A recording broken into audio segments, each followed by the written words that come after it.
बिस्मिल्लाहिर्रहमानिर्रहीम। हमारे यहाँ इनफरादी गलती का बोझ सारे के सारे सिस्टम, डिपार्टमेंट या हुकूमत के कंधों पर डाल देना हमारा कौमी वतीरा बन चुका है। किसी भी बेहंगम नज़ाई मामले में मुख्तलिफ शोबों पर तनकीद करना और उसकी कारकर्दगी पर सवाल उठाना हम अपनी अव्वलीन जिम्मेदारी समझते हैं।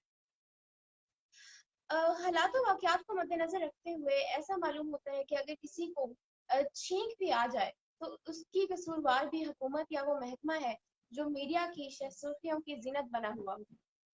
ऐसा ही सलूक हम पुलिस फोर्स के साथ भी करते हैं। पुलिस के किसी एक अफसर या सिपाही की गलती की सजा पूरी फोर्स पर डाल देते हैं। बेबुनियाद इल्जामात से ईमानदार और मुखलिस पुलिस एहलकार भी असरअंदाज होते हैं, जो दूर होकर दिन रात हमारी जानो माल की हिफाजत पर मामूर होते हैं। तो आइए आपको आज मिलवाते हैं पुलिस फोर्स के एक ऐसे ही सोल्जर से, ऑफिसर से, जो न सिर्फ पुलिस वर्दी में हमारे जानो माल के मुहाफिज हैं, बल्कि एक आला तालीम याफ्ता और अदबी शख्सियत भी है। उनकी शख्सियत के मुख्तलिफ पहलुओं पर बात करेंगे आज उन्हीं के साथ। आइए वेलकम करते हैं सर इश्तियाक अहमद सेखू साहब को। अस्सलाम वालेकुम सर, कैसे हैं आप? वालेकुम सलाम जवेरिया, आप कैसी हैं? ठीक है। अल्हम्दुलिल्लाह सर, मैं बिल्कुल ठीक हूँ। सर, हमारी सोसाइटी में पुलिस ऑफिसर का नाम सुनते ही हमारे दिल में, हमारे जहन में एक सख्त मिजाज और जज्बात से आरी इंसान का खाका उभरता है। तो पुलिस ऑफिसर और राइटर, ये एक हैरत अंगेज इम्तिजाज नहीं सर? जवेरिया, पहली बात तो ये है कि मैं एक राइटर नहीं हूँ। राइटर का नाम सुनते ही जहन में जो है वो जावेद चौधरी साहब, मुस्तनसर हसन तारड़ साहब और अहमद नदीम कासमी साहब जैसे जो बड़ी कदावर शख्सियात हैं, उनका जो है खाका उभरता है। तो मैं तो उनका शेर भी नहीं हूँ। हाँ, कभी कभार अल्फाज के ज़रिए, टूटे फूटे अल्फाज के ज़रिए अपने दिल का गुबार निकाल लेता हूँ। और बाकी आपने बात की पुलिस ऑफिसर और राइटर की, इनका कम्बिनेशन इतना जो है ना वो हैरत अंगेज होना नहीं चाहिए। क्योंकि जो पुलिस ऑफिसर होता है वो भी ज़ाती ज़िंदगी में एक आम इंसान की तरह होता है, हसास होता है, वो अपने रिश्तों से प्यार करता है, ज़िंदगी की जो तलखियाँ हैं उनको बर्दाश्त करता है। लेकिन जब वो यूनिफॉर्म पहन लेता है तो वो एक आम लोगों से या आम जिंदगी से हट कर बिहेव करता है। उसका उठना, उसका बैठना, खाना पीना, हत्ता के बात करना भी एक जो एसओपी होती है उसके मुताबिक उसने बिहेव करना होता है। तो हम उसके इस रोबोटिक स्टाइल की वजह से समझ लेते हैं कि वो जज्बात से आ रही है, अदरवाइज ऐसा होता नहीं है। पुलिस वाले भी आप आम इंसान के भी होते हैं, उनके दिल में वही सारी जो है फीलिंग्स हैं जो एक आम इंसानों में होती हैं। जी बिल्कुल। सर, आप हम सब पर आर्टिकल्स भी लिखते हैं, तो आपके आर्टिकल्स किस बारे में होते हैं और आपको लिखने का ख्याल कैसे आया? अ, मैं काफ़ी अच्छा से अपनी वॉल पर लिख रहा हूँ। लेकिन आप गालबन जो है पिछले दिनों एक शाकिर शुजाबादी साहब के बारे में मैंने कुछ अपने ख्यालात का इजहार किया था। वो कुछ यूँ था कि एक वीडियो मैंने देखी, इस जी। पे सोशल मीडिया पे वायरल हुई थी, जिसमें वो नागर हालत में जो है वो बाइक के पीछे बैठे हुए हैं और लटके हुए हैं। वो एक बहुत बड़े अजीम शायर हैं, ख़ासतौर पे सराकी शायरी के वो एक इनकलाबी शायर हैं। तो जब मैंने इतनी बड़ी शख्सियत को इस हालत में देखा तो मुझे तकलीफ़ हुई, दुख हुआ बहुत सारे लोगों की तरह। लेकिन मैंने उस दुख को जो है वो अपने दिल में नहीं रखा, मैंने उसको कागज़ पे उतार दिया। मेरी तरह कुछ और लोगों ने भी फिर उनके हक में आवाज़ उठाई, जिसकी जो है वो अरबाब इख्तियार ने फिर वो उन तक बात पहुंच गई। फिर उनको माली इमदाद भी उनकी हुई, उनको हॉस्पिटल में भी एडमिट किया, अब उनका इलाज हो रहा है। तो ये बेसिकली वो हम सब में मैंने लिखा था एक आर्टिकल। और जब ये सब कुछ मैं पता चला कि गवर्नमेंट ने उनका नोटिस ले लिया, एक्शन ले लिया, तो मेरी फीलिंग्स वही थी जो एक मजदूर को मजदूरी मिलने के बाद होती थी कि चले हमारे बोलने से उस अजीम शख्स का जो है वो कुछ उसको कंपनसेट कर दिया गया है। जी बिल्कुल। सर, आप बलूचिस्तान भी काफी अरसा रहे, तो इतना दूर पोस्टिंग किसी सजा के ही सिलसिले में हुई थी? नहीं घर नहीं, से काफी दूर पोस्टिंग? बलूचिस्तान सजा के सिलसिले मेरी पोस्टिंग नहीं हुई थी। हाँ जी जी बिल्कुल, बलूचिस्तान जो है ना ये किसी सजा के सिलसिले में नहीं हुई थी। असल में हमारी एक रोटेशन पॉलिसी होती है, उसके तहत जाना पड़ता है, तकरीबन सभी ऑफिसर्स को जाना पड़ता है। तो आइडिया तो मुझे था, लेकिन जब पहली बार मैंने अपने आर्डर्स देखे, नाम के आगे बलोचिस्तान वेस्ट लिखा देखा, तो एक बार तो सर चकरा गया कि घर से इतना दूर, फैमिली को छोड़ के, फिर आपको पता है कि बलूचिस्तान का जो इमेज है वो बदकिस्मती से किस तरह का बयान किया गया है हमारे इधर मुल्क में। तो परेशानी तो एक बार हुई, लेकिन जाहिर है ड्यूटी थी, जाना पड़ा। तो 2-4 दिन मिले तैयारी करके, जब सिंध का बॉर्डर पार किया तो एक बार तो बहुत जो है फीलिंग्स अजीब सी थी। जो एक शख्स पेश किया जाता है, ऐसे ही लगा कि अभी जैसे ही हम बॉर्डर पार करेंगे कुछ लोग आएंगे, हमें अगवा करके ले जाएंगे और फिर पता नहीं क्या कुछ होगा। बहरहाल वो जहाँ पे पोस्टिंग थी वहां पहुंचे, पहला जी हफ्ता बड़ा दब के निकाला ना, चुपचाप के अल्लाह खैर करे, पता नहीं क्या होने वाला है। लेकिन फिर देखा ऐसा कुछ भी नहीं हुआ। हफ्ता 10 दिन गुजारने के बाद हमें लगा कि जो बलूचिस्तान को जैसा रिप्रेजेंट किया गया है वैसा हरगिज नहीं है। बलूचिस्तान बहुत खूबसूरत और अच्छी जगह है। तो उसके बाद फिर चूंकि वहीं रहते थे हम, ड्यूटी के बाद फिर क्या करना कि बाहर निकल जाना, घूमना फिरना, सैर करनी। पहला हफ्ता कुर्बो जवार में घूमे हैं, फिर जब झिझक दूर हुई तो फिर जरा दूर भी जाके देखा, और मैं हैरान रह गया हूँ बलूचिस्तान देख के कि यकीन करें कि इतना खूबसूरत खिता शायद पूरी दुनिया में कहीं हो। हर 25-30 किलोमीटर टेरिटरी के बाद उसका बिल्कुल। माहौल भी कुछ चेंज हो जाता है। वहाँ पे इतनी फितरी कुदरती खूबसूरती है। जैसे मैं आपको बताता हूँ, ये कोस्टल हाईवे की पट्टी की बात करता हूँ।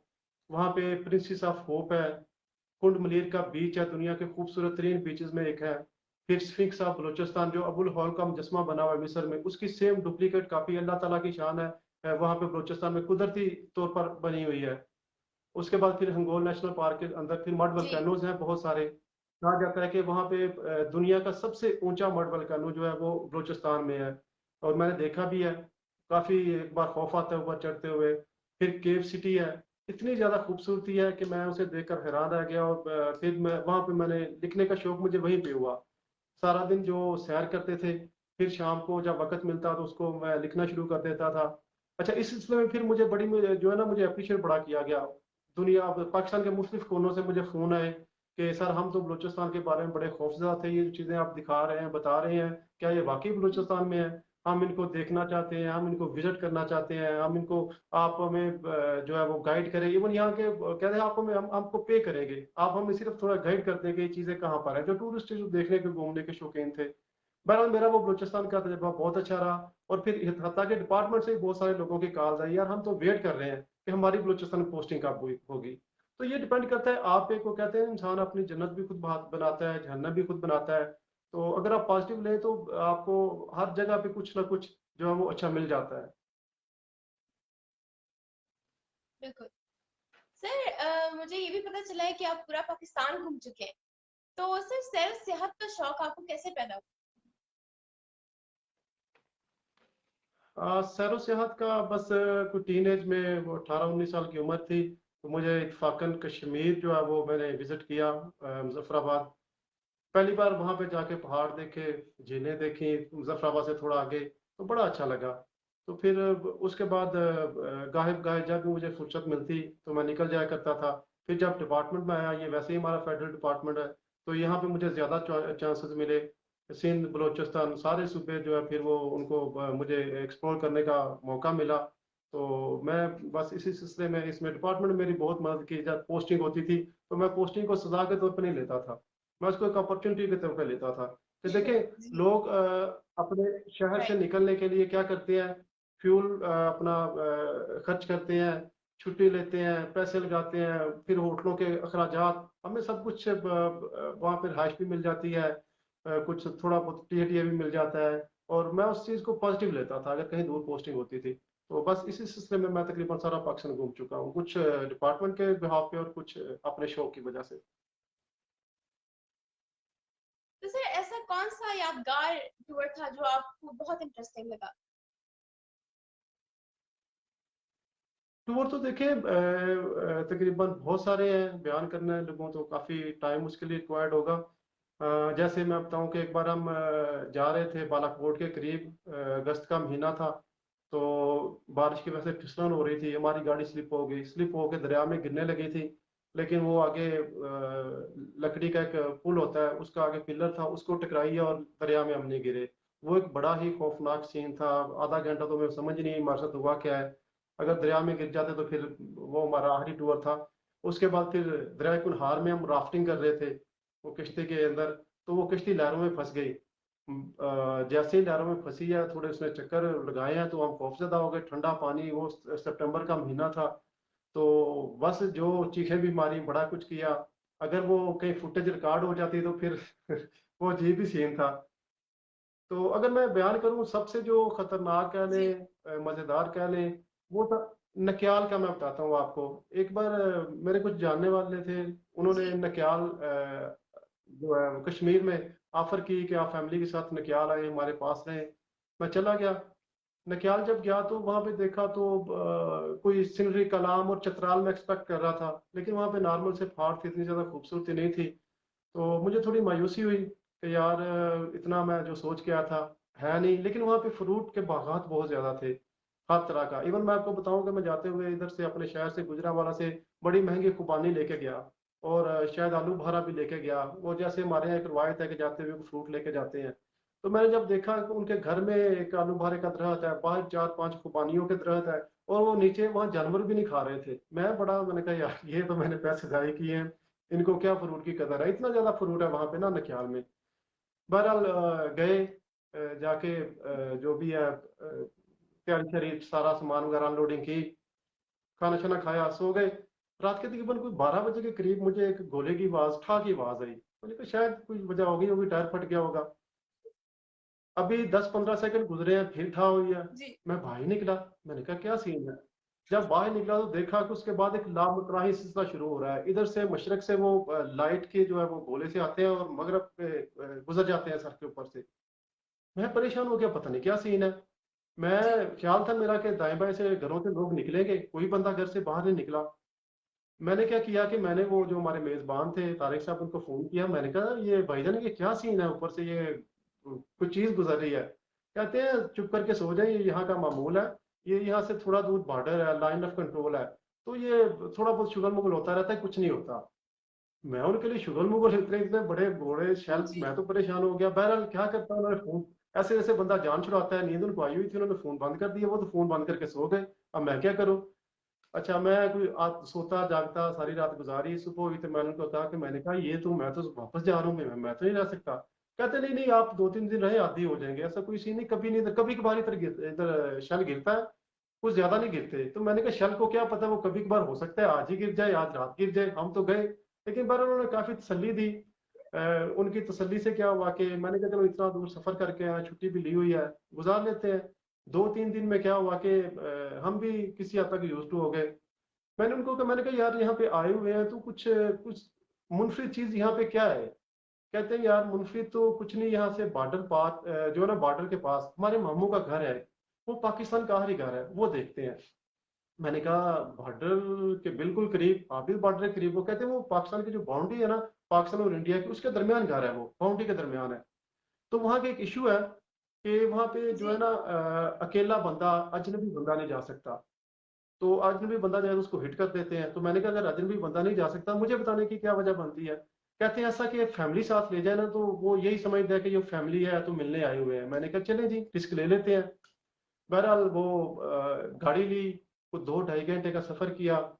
वो जो 800-900 मीटर था, सारे पहाड़ के इर्द गिर्द चक्कर लगा लगा के एक जगह पे फिर गाड़ी भी रुक गई। गाड़ी रुक गई तो आगे हमने पैदल जो सफर शुरू किया, तो बिल्कुल सामने पोस्टें नजर आ रही हैं। तो एक बार थोड़ा सा दिल में डर भी लगा कि यार अगर ये सामने से हिट करते हैं तो मैं तो एक बिल्कुल भी, वो कहते हैं कोई मोल ही नहीं मारा तो पड़ेगा, किस जगह पर आ गए हैं। लेकिन वो एक समझ लें कि बेवकूफ़ी समझ लें। हम आहिस्ता आहिस्ता, हम सारे, मैं बच्चे वगैरह सब जा रहे हैं एक मेहमान बन के। वो फिर पाकिस्तान का जो है आखिरी एक जगह पे बाउंड्री खत्म होगी, आगे फिर वो घर था, घर में हमने आधा पौना घंटा गुजारा। वो बड़े बड़े पत्थरों से बना हुआ था। कहते हैं ये शल वगैरह गिरते रहते हैं। और जो दुश्मन के फौजी हैं उनके साथ जो उनके मामू थे, वो बातें बताने लगे कि अक्सर ऊपर से आते हैं, हमसे तो दूध दूध भी ले जाते हैं, वो हमसे तो गोश्त भी ले जाते हैं, थोड़ा बहुत कभी कुछ ज़िबा किया तो हमारा तो लेन देन चलता रहता है। बहरहाल वो फिर वापस आए तो सारा वो उनकी जी तनसीबात, सारी गन्स वगैरह नजर आ रही थी। तो जब वापस आया थोड़ा रिलैक्स हुआ तो एक बार अपनी बेवकूफ़ी पे समझ लें कि परेशान भी हुआ कि मुझे ये हरकत नहीं करनी चाहिए थी, कि कुछ भी वो कर सकते थे। लेकिन बहरहाल वो एक बड़ा दिलचस्प टूर था कि पाकिस्तान का आखिरी जो गाँव है बिल्कुल लाइन ऑफ कंट्रोल के ऊपर, वो मैंने विज़िट किया था एक। तो बस यही था मैं। जी। जी, बिल्कुल सर, बहुत इंटरेस्टिंग वाकया आपने सुनाया। और सर, क्या आपको गूगल ने अपने सालाना कॉन्सर्ट में अमेरिका भी इनवाइट किया था? इस बारे में कुछ बताइए प्लीज। अच्छा, वो असल में ये लास्ट ईयर 2000, हाँ 2020 की बात है, फरवरी में मुझे एक मेल आई है जीमेल से कि आपको जी, हम कैलिफोर्निया में अमेरिका में अक्टूबर में हो रहा है, कॉन्सर्ट हो रहा है, उसमें पूरी दुनिया से 200 गूगलर्स जो है वो हम इकट्ठे कर रहे हैं, तो उनमें आप भी नॉमिनेट हैं, तो आप भी जो है ना उसके लिए हमें 1 मिनट की वीडियो भेज देंगे इंग्लिश में। मुझे यकीन ना है, मैंने कहा कहाँ अमेरिका, कहाँ कैलिफोर्निया, मैं तो कभी बस बहरहाल वो वेरीफाई किया तो समझ आ गई कि ये मेल ठीक है। मैंने फिर वो 1 मिनट की, इंग्लिश में थोड़ा हाथ मेरा कमजोर ही है, टूटी फूटी वीडियो बनाई है 1 मिनट के सामने, वो रीटेक कर करके बना के फिर उनको भेज दी कि मैं ये हूँ, मेरा ये शौक है। वो बेसिकली मेरी जो ट्रैवलिंग हिस्ट्री थी ना, उसकी बेस पे उन्होंने मुझे इनवाइट किया था, क्योंकि मेरी ट्रैवलिंग बहुत ज़्यादा थी उस साल। तो मैं जो भी चीज़ें विजिट करता उसको गूगल पे अपलोड कर देता, तो वो सारे पॉइंट्स सिस्टम था उनका, तो उसमें मेरी कोई रैंकिंग अच्छी थी, उन्होंने मुझे बुला लिया। अच्छा, वो फरवरी में उनकी आई है, मेल आई है, मार्च में मैंने वीडियो भेज दी है, उन्होंने कहा मई में आपको जो है ना हम ये कर देंगे इन्फॉर्म कि आप सिलेक्टेड हैं और आप आ जाए। और वो फुली फ्री ट्रिप था, वीज़ा, उनका टिकट, वहाँ रहाइश, सारा वो गूगल के जिम्मे था। बड़ा अच्छा है कि ये जो था ना, ये एक पैकेज था मेरे लिए। राइट। बहरहाल वो मार्च में मैंने वीडियो भेजी है, तो अप्रैल के मिड में मुझे मैसेज आया है, दोबारा मेल आई है कि ड्यू टू कोविड हम ये जो है कंसर्ट वो पोस्टपोन कर रहे हैं, आगे मुलतवी कर रहे हैं, तो जैसे ही दोबारा होगा हम आपको दोबारा नॉमिनेट कर देंगे। तो ये मुझे आया था एक, लेकिन वो कोविड की वजह राइट। से, कोरोना की वजह से फिर वो मैं नहीं जा सका जी। जी sir, you are also former duty officer at Pakistani Hajj mission मक्का। तो यानी आप सऊदी अरब भी रह चुके हैं।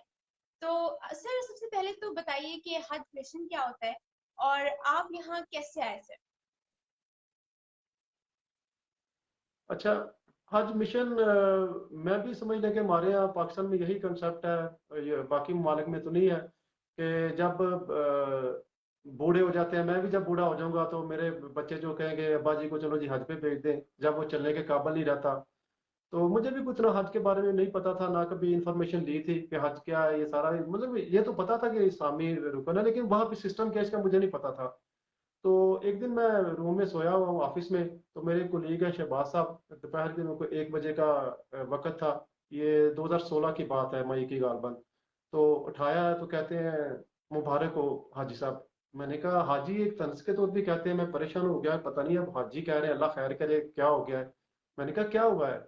कहते हैं कि आपका अभी भी मुझे कॉल आई है, वो आपको कॉल्स करते रहे, आपके नंबर पे आपका फ़ोन बिजी था, तो मुझे अभी कॉल आई है कि इश्तियाक सर को वो जो है ना आगाह करें कि उनका जो हज जो है ना मिशन 2016 में उनकी सिलेक्शन हो गई है। मैंने कहा मैंने ना कहीं अप्लाई किया है, ना मैंने कहीं कोई डॉक्यूमेंट्स भेजे हैं, तो मैं कैसे जो सिलेक्ट हो गया हूँ। बहरहाल मैंने अपना वो फ़ोन देखा, बाकी वहाँ पे हेडक्वार्टर से कॉल आई हुई थी, जाकर फिर मैं रब्ता किया, उन्होंने कहा जी बिल्कुल आप सिलेक्टेड हैं। तो ये बेसिकली मैं, अल्लाह का शुक्र है, कहते हैं कि वहाँ पे जब तक बुलावा ना आए बंदा वहाँ पे नहीं जाता, और वहाँ पे जाने के लिए लोग डॉक्यूमेंट्स जमा करवाते हैं, जी पैसे जमा बिल्कुल। करवाते हैं, लाइन में लगते हैं, पता नहीं क्या कुछ होता है। मैं शायद कोई बहुत ज़्यादा गुनाहगार था, अल्लाह ने मुझ पर खास करम किया, बगैर किसी एप्लीकेशन के मैं फिर वहाँ पे सिलेक्ट हो गया। मुझे कुछ पता नहीं था ये क्या हज मिशन होता है, ना कभी इस सिलसिले में कभी किसी से इन्फॉर्मेशन ली थी। फिर ज़ाहिर है जब वो नाम उसमें पड़ गया तो फिर मैंने इन्फॉर्मेशन ली सारा। फिर वो होता ही है कि जितने भी हाजी जाते हैं, जैसे मैंने बात किया ना कि बूढ़ों को भेज देते हैं, वो पिछली उम्र में ठीक है, बाकी ममालिक में कोई ऐसी प्रैक्टिस नहीं जाके देखा है, जैसे ही शादी होती है वो उम्रा हज पे आ जाते हैं। तो खासतौर पर हमारे पाकिस्तान में इशू बड़े फेस करना पड़ते हैं कि वहाँ पे हमारे बुजुर्गों को जो है ना वो पता नहीं होता, रस्तों का नहीं पता होता, गाड़ी में बैठने का कौन सी हमारी गाड़ी है। तो उस सिलसिले में जो हमारे पाकिस्तानी हुज्जाज कराम होते हैं, जो बुजुर्ग होते हैं खासतौर पर, उनके लिए फिर पाकिस्तान से कुछ 300-400 के करीब जो सरकारी या मुलाजमीन है उनको कुरानदाजी के थ्रू फिर वहाँ पे लेके जाते हैं। तो हमारा वहाँ पे काम क्या होता है कि उनको गाइड करना, उनको बसेस ट्रैवलिंग उनकी जो है उनको फराहम करना, फिर उनके लिए खाने का अरेंज करना, फिर उनके लिए होटलिंग का बंदोबस्त करना, जिस होटल में ठहरना है, तो ये सारी हमारी वहाँ पे जिम्मेदारियाँ होती हैं। तो फिर 2016 में गया, उसी बेस पे फिर अल्लाह ने करम किया कि 2017 में 17 में मेरी दोबारा पे रिकमेंडेशन हो गई हज मिशन के लिए। तो ये बस मैं समझ लूँ कि अल्लाह ने बड़ा खास करम किया, वरना मैं तो इस काबिल नहीं था। ये 2 दफ़ा 16 और 17 में जो मैं गया हूँ जी वहाँ पे। MashaAllah, sir. Sir, you also played a national badminton ranking championship at PDF Pakistan. तो इसके बारे में भी थोड़ा सा बताइए सर। अच्छा, वो भी बस इत्तेफाक से अल्लाह ताला की ज़ात मुझ पे मेहरबान है, वरना मैं तो ना कोई अच्छा प्लेयर हूँ, ना कोई वैसे भी रफ एंड टफ सा बंदा हूँ। वो हुआ ये था कि जब पोस्टिंग थी मेरी कॉलेज में, तो वहाँ पे टाइम होता था, खेलना शुरू कर देते थे। बेसिकली बचपन में मैंने क्रिकेट खेलते गुजारा है। बचपन हॉकी थी मेरी, उसके बाद टीनेज में क्रिकेट खेली और बहुत खेली है। बैडमिंटन कभी कोई इतनी ज़्यादा नहीं खेली थी। तो क्रिकेट का भी मैं जो है वो अपने डिपार्टमेंट की तरफ से खेल चुका हूँ। एनुअल फेस्टिवल होता है, तो ये बैडमिंटन का सीन ये था कि एनुअल स्पोर्ट्स मेला होता है ना हमारा डिपार्टमेंट का। तो वहाँ पे 2-3 हमारे बड़े अच्छे प्लेयर हैं बैडमिंटन के, एक सुहेब साहब हैं और एक कैसर साहब हैं। तो वो तो किसी को जीतने नहीं देते, सीधी सी बात है। मैं भी कुछ थोड़ा बहुत गुजारा मुजारा कर लेता था। खुशकिस्मती से हुआ ये कि ये 2020 की बात है। तो ये पाकिस्तान का जो हो रहा था, जो है ना चैंपियनशिप होती है रैंकिंग की, कि पाकिस्तान के टॉप प्लेयर्स कौन है, वो खुशकिस्मती से दोनों अवेलेबल नहीं थे। वो कोई ड्यूटी का इशू था, जो भी, पीछे तीसरा नंबर मैं था, यानी कि डिपार्टमेंट जब मैचेस होते थे मेरी तीसरी पोजीशन आ ही जाती थी, पहली तो कभी आज तक नहीं आई। तो वो चूंकि दोनों अवेलेबल नहीं थे, तो फिर इस्लामाबाद में जो है वो फिर ये हुआ था रैंकिंग जो है बैडमिंटन की, चैंपियनशिप कह लें इसको। तो उसमें पार्टिसिपेट किया था। वो भी अच्छा एक जो है वो रहा, इवेंट रहा। पता चला बड़े बड़े अच्छे प्लेयर आए वहाँ पूरे पाकिस्तान से। तो ये एक जो है मौका मिला था मुझे नेशनल जो है वो रैंकिंग जो है बैडमिंटन की खेलने का। बिल्कुल, बिल्कुल sir. Sir, you studied Master of Computer Science at American International University, Lahore. You studied LLB at Muhammad Ali Jinnah Law College, Gujranwala, and you studied Software Engineering and Business at Preston University, Karachi, and you studied at Preston Institute of Management Sciences and Technology, PIMSAT, and you also studied MSc Gender and Women's Studies at Allama Iqbal Open University, Islamabad. So sir, your educational जितनी भी आपकी ये देख रही हूँ यहाँ पे, it does not match your police department requirements. तो क्या आपको लगता है कि आपको पुलिस डिपार्टमेंट में आना एक ठीक फैसला था? हाँ, ये जो है स्टडी सारी मैं जॉब के साथ ही करता रहा हूँ। जहाँ तक बात की है ना ज्वाइन करना, अच्छा, जो ज्वाइन करना होता है ना, ये उन लोगों के लिए जो मतलब कि मुकाबले का इम्तहान पास करते हैं, कंपटीशन में आगे आते हैं। फिर जब वो कंपटीशन में टॉप पे आते हैं, तो फिर उनके पास ऑप्शंस होती हैं, वो डीएमजी ग्रुप ज्वाइन करें, पुलिस सर्विसेज ग्रुप ज्वाइन करें, पोस्टल सर्विसेज में जाए। ज्वाइन का लफ्ज उनके लिए होता है। अब मैं तो जी वो लाइन में लग के जी, दौड़े शोड़े लगा के भर्ती हुआ हूँ। ज्वाइन का लफ्ज जो है वो थोड़ा मेरे ख्याल में गैर मुनासिब है मेरे लिए। तो क्वालिफिकेशन बस साथ साथ पढ़ने का शौक है। कभी एक बार पढ़ लेते थे, लिखने का भी शौक है। जब कॉलेज में टाइम मिला तो वहाँ पे ये डिग्रियां ऐसे इकट्ठी करते रहे हैं। कभी जेंडर स्टडीज अच्छी लगी वो कर लिए। आईटी का शुरू में बचपन से शौक था, लेकिन वो मुझे टफ फील्ड लगी। मैंने कहा ये तो बंदा सारी उम्र स्टूडेंट ही रहता है, और मैं खुला डुला सा बंदा था। मैंने कहा मैं तो सारी उम्र नहीं पढ़ सकता। फिर वो आईटी छोड़ दी, आगे फिर लॉ का दिल किया। लॉ में भी बड़ी मेहनत थी। मैंने कहा मैं तो मेहनत भी इतनी कर सकता भाई, सारी उम्र इतनी इतनी मोटी किताबें और प्रेसिडेंट्स और फैसले कौन पढ़े सारे जजेस के, तो मैं वो भी नहीं कर सका। तो बस ऐसे ही जिंदगी जिगजैग चलती रही, अपनी मर्जी से गुजारी है। जिधर जी किया है बस रुख किया और चल पड़े हैं। वो भी बस पुलिस को अपना ओढ़ना बिछौना बिठा के बैठे हुए, बना के जी, बैठे हुए हैं। जी। सर, फर्ज करें अगर आप पुलिस ऑफिसर ना होते, तो फिर क्या होते? अगर पुलिस ऑफिसर ना होता, फिर जी हमारे जी, जो शहर है गुजरांवाला, वहां से हाफिजाबाद रोड पे 30 किलोमीटर दूर एक गांव है फिलोगी। उस गांव में मैं इस वक्त भैंसों को चारा डाल रहा होता। अगर वो भी नहीं, तो मैं फिर वहां पे एक पोल्ट्री फार्म है, पोल्ट्री फार्म में चूजों की खिदमत कर रहा होता। मतलब और क्या, ये पुलिस की मेहरबानी है, उसने मुझे वो बर्दाश्त कर रहे हैं मुझ जैसे जो है वो बंदे को। तो ये अल्लाह का शुक्र है। मैं कहता हूँ कि मेरी औकात से, मेरी कैलिबर से मुझे बहुत ज़्यादा मिला है। मैं, कुछ लोग होते हैं अपने फील्ड से अपने वो खुश नहीं होते अपने ज़िंदगी के जो शब रोज़ है उससे, लेकिन अल्लाह का शुक्र है मेरा बड़ा अच्छा टाइम गुजर रहा है अल्हम्दुलिल्लाह पुलिस में। जी सर, मैंने सुना है हमारी पुलिस फोर्स के पास असलहा बहुत पुराना होता है, इसके बारे में आप क्या कहेंगे? ये आप, जी जी, ये थोड़ा पुरानी बात हो गई है। अभी ऐसा हरगिज नहीं है, पुलिस के बाद जदीद तरीन असला है अब।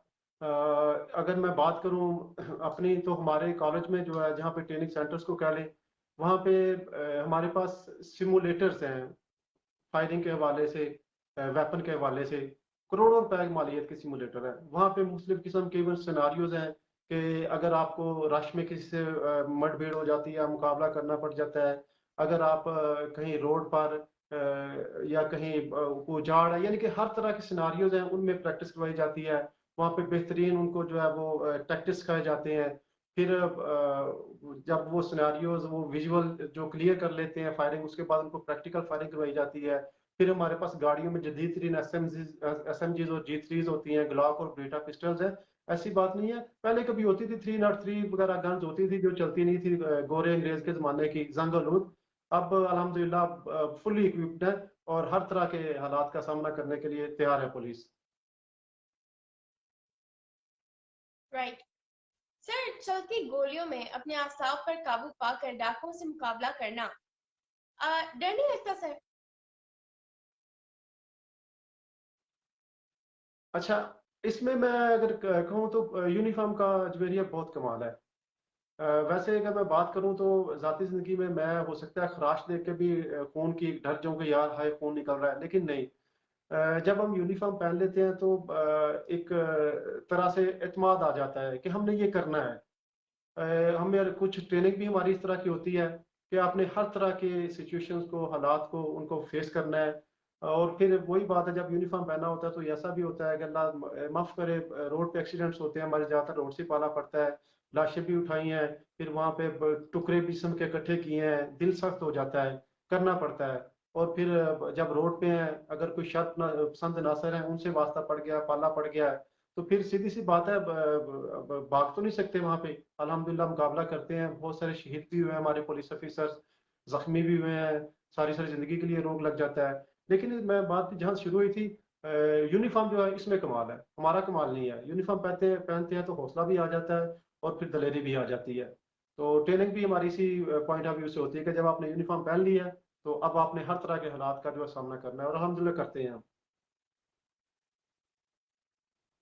जी बिल्कुल सर, बहुत बड़ी बात आपने की कि यूनिफॉर्म पहनकर आपको हौसला मिलता है। ये बहुत सर बड़ी बात कर दी आपने।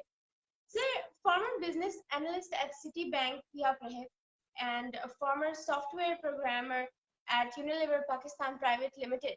तो सर माशाल्लाह से इतने सारे काम, क्या कहेंगे इस बारे में? अच्छा, ये असल में 2003 में मैंने एमबीए आईटी किया। उन दिनों आईटी का बड़ा नया नया आया था पाकिस्तान में, तो बड़ा उसको स्कोप था उसका कि फ्यूचर आईटी का ही है। बहरहाल एमबीए आईटी कर लिया किसी तरह। एमबीए आईटी करने के बाद ज़ाहिर है उसकी ज़्यादातर जो है वो थी प्राइवेट डिपार्टमेंट में, उसकी डिमांड थी। तो Davos sites plaza Lahore city bank में कोई छोटी मोटी ऐसे बस नौकरी मिल गई बिजनेस एनालिस्ट की। तो वहाँ पे सुबह 8 बजे तैयारी शुरू करते, वो अपना शूज़ पॉलिश करो, लाहौर शहर था, घर से दूर था, हॉस्टल लाइफ ही कह लें। अपने सब कुछ प्रेस करो, शूज़ पॉलिश करो, कपड़े प्रेस करो। कभी ज़िंदगी में ये काम नहीं किए थे लेकिन करने पड़े। फिर 9 बजे जाके दफ्तर बैठ जाओ, 5 बजे तक सारा कस्टमर्स को डील करो, उर्दू इंग्लिश टूटी फूटी इंग्लिश जिस तरह की थी, मसनूई लहजे में बात करो। 5 बजे वो सारा बंद हो गया, उसके बाद 7 बजे तक क्लोजिंग करो। ये तकरीबन 3-4 महीने सिलसिला चलता रहा है। मैं कहाँ गांव में खेतों में घूमने फिरने भागने वाला खिलंडरा सा एक इंसान था, और कहाँ पे इतनी ज्यादा एसओपीज और ये सारी कैद। तो सुबह से लेके शाम तक जो है ना, आप बस एक ही काम करते रहो, सर सर क्या हाल है, सर कैसे हैं, सर ये है, सर वो है। वो मुझसे नहीं हो सका। मैं ये नहीं कहता हूँ कि फील्ड बुरी है, फील्ड बहुत अच्छी है, उसमें बहुत स्कोप है, लेकिन हर बंदे का अपना मिजाज होता है। वो प्राइवेट डिपार्टमेंट उसकी रिक्वायरमेंट्स, ये समझ लें कि मैं नालायक आदमी था, उस कंपटीशन को मैं जो है वो मीट नहीं कर पाया। और मैंने फिर जब कोई 3 महीने बाद घर वापस आया तो फिर मैंने रिजाइन कर दिया और वापस फिर अपनी भेड़ बकरियों और पैसों के पास चला गया। मैंने कहा भाई मैं जो है ना इतना नहीं ये कंटेन कर अपना कैरी इन कर सकता ये बैंक्स और ये सारे डिपार्टमेंट्स को। जी सर, आपका शहर गुजरांवाला पहलवानों और खानों के लिए बहुत मशहूर है। क्या वाकई वहाँ के खाने बहुत मजे के होते हैं? हाँ जी, पहली बात जो आपने पहलवानों की बात की है, जवेरिया ये पहलवान हुआ करते थे, नो डाउट अब भी हैं। लेकिन अब हुआ क्या है कि जब से सोशल मीडिया आया है, फेसबुक व्हाट्सएप, एक तो इसने हमारे जो है खेल, हमारे अखाड़े, हमारी गलियां वीरान कर दी हैं। और दूसरा उसके बाद जो है ये जंक फूड और मिलावट ज़्यादा अशिया जो है ये इसने पहलवानी तो तकरीबन ख़त्म कर दी है। और दूसरा पहलवानी एक बहुत महंगा जो है वो खेल है, इसके लिए खुराक बड़ी अच्छी चाहिए है। तो आपको पता ही है जो जिस तरह के हालात चल रहे हैं। तो आपको 2-4 गुजरांवाला में अखाड़े रह गए हैं, वो उनकी चलो उन्होंने गुजरांवाला का नाम जिंदा रखा हुआ है। तो वरना पहलवानी जो है बिल्कुल वो नज़ा के आलम में है, गुजरांवाला में भी। और बाकी रह गई खानों की बात, वो अल्हम्दुलिल्लाह गुजरांवाला कोई शक नहीं इसमें कि खानों में उसका नाम है। हमारी तो बात शुरू ही गुजरांवाला के लोगों की खाने से होती है और खाने पे ही खत्म होती है। कहाँ जा रहे हैं जी, खाना खाने जा रहे हैं। कहाँ से आ रहे हैं जी, खाना खा के आ रहे हैं। क्या हुआ है जी, तुम हार गए हो जी, खाना तुमने ये किया जी, खाना जी खिलाओ। तो बस समझ लें कि ट्रेंड है हमारे गुजरांवाला में। हर कोई 10वीं 12वीं दुकान हमारी जो है वो शॉप होटल है, जी खाने वाली जो है ना वो दुकान है। और आप भी कभी को विजिट हुआ गुजरांवाला का तो अल्हम्दुलिल्लाह आप तशरीफ लाएं। आपको गुजरांवाले के खानों से जो हम जरूर फैजियाब करेंगे। मेजबानी का मौका जरूर दीजिएगा, कभी इधर चक्कर लगा दो। जी जी सर, इंशाल्लाह जरूर। तो सर, मेरे आज का प्रोग्राम का यही मकसद था, ये जानना कि एक पुलिस ऑफिसर कैसे अपनी ड्यूटी के साथ साथ अदब, सैर, सियाहत और गेम्स जैसे दीगर शोबा जिंदगी सरंजाम देता है। और माशाल्लाह से आज का सेशन बहुत अच्छा रहा sir. Thank you so much for coming. बहुत शुक्रिया जवेरिया, अल्लाह आपको खुश रखे, आपने इज्जत दी तो मैं और आपका शुक्रगुजार हूँ जी, इसके लिए। आप और उम्मीद है कि आज के सेशन से सबने बहुत फायदा हासिल किया होगा और बहुत एंजॉय किया होगा और बहुत कुछ सीखा होगा मेरी तरह। न जाने कितने पुलिस अफसरान दौरान ड्यूटी शहरियों की हिफाजत, उनकी सलामती और शहर में कायम अमन व अमान की खातिर अपनी जान के नजराने पेश करते हैं। क्या हम में से कोई इनकी कुर्बानियों की गुण गाता है? हम में से कितने लोग तो उन शहादतों से भी बेखबर हैं जो उन पुलिस वालों ने अपना अपना फर्ज अदा करते हुए हासिल की? क्या कभी हमने उनकी शहादत का या क्या हमने कभी उनकी शहादत का यूं चर्चा किया जिस तरह हम महकमे की छोटी छोटी कोताहियों का कर देते हैं? मैं यहाँ पुलिस के शहदा का जिक्र जरूरी समझती हूँ। SSP operational Zahid Gondal, DIG traffic captain Mubeen, DPO Narowal Tayyab और एसपी कैंट समद शाह इन्हीं पुलिस फोर्स का हिस्सा है। इन्हीं पुलिस फोर्सेस का हिस्सा थे जिन्होंने दौरान ड्यूटी जाम शहादत नोश की। तो आखिर में मैं सिर्फ इतना कहूंगी कि ऐ राहे हक के शहीदों, वफा की तस्वीरों, तुम्हें वतन की फिजाएं सलाम कहती हैं। पुलिस फोर्सेस जिंदाबाद, पाकिस्तान जिंदाबाद। इजाजत चाहती हूँ। अल्लाह हाफिज। बहुत शुक्रिया, अल्लाह हाफिज।